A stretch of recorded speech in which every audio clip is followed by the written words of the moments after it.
This chapter is on thermochemistry. It is our first chapter that will be covering topics related to thermodynamics.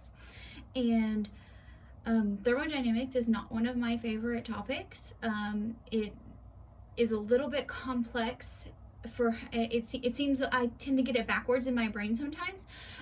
So I like to be very deliberate in how I say things. So you'll probably hear me repeating things the same way several times, because that is important for me to make sure that I have things straight in my brain. So again, even though I don't particularly like it, I was able to learn it. I can do it. That means you can too. So I understand. So thermochemistry is a concept that examines the relationship between chemical reactions, which is what we do in chemistry, right? And energy. So before we can get too into this, we need to know what some words mean. So let's kind of learn a little bit of the vocabulary here. So energy is defined as the capacity to do work.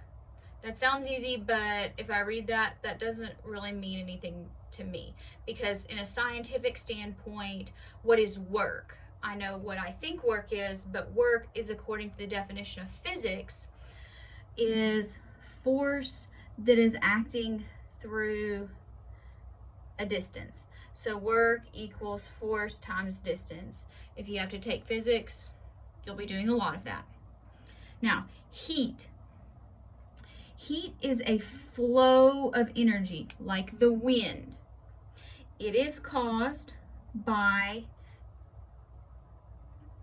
temperature differences.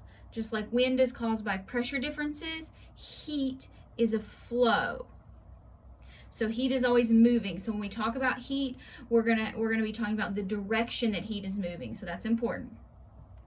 Thermal energy is a type of kinetic energy.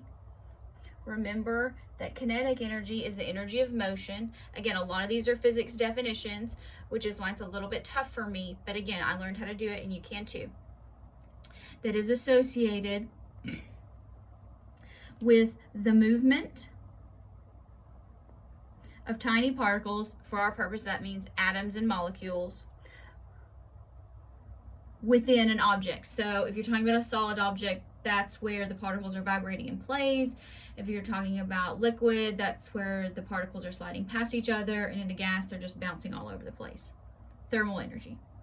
Chemical energy, on the other hand, is energy that is associated with the relative positions of electrons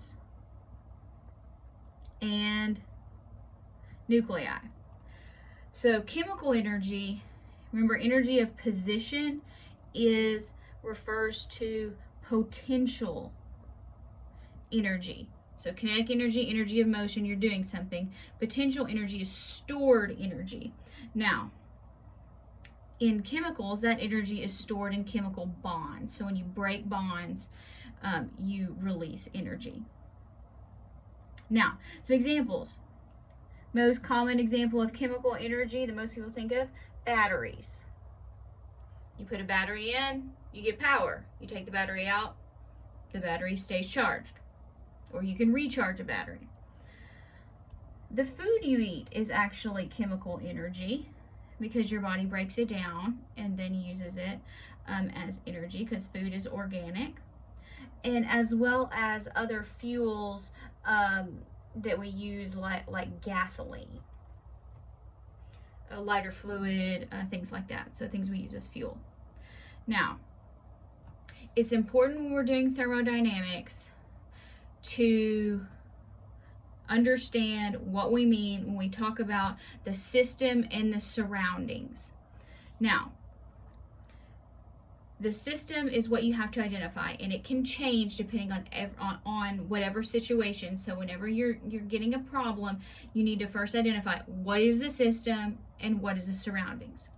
So in this very rudimentary drawing here, the system represents everything that would be our materials that are under investigation, and in the purpose of this example is everything that's inside the circle, so it's kind of gray. And then the surroundings, it's usually easy, it is everything else. Everything else. Like the universe. So surroundings are everything else. Now, so that would be what is outside the circle. So it's everything else with which the system may exchange energy. And so that sounds fairly easy, but it's not always as straightforward as that makes it sound. Now, the important thing about the system and surroundings, remember we have the law of conservation of mass and energy.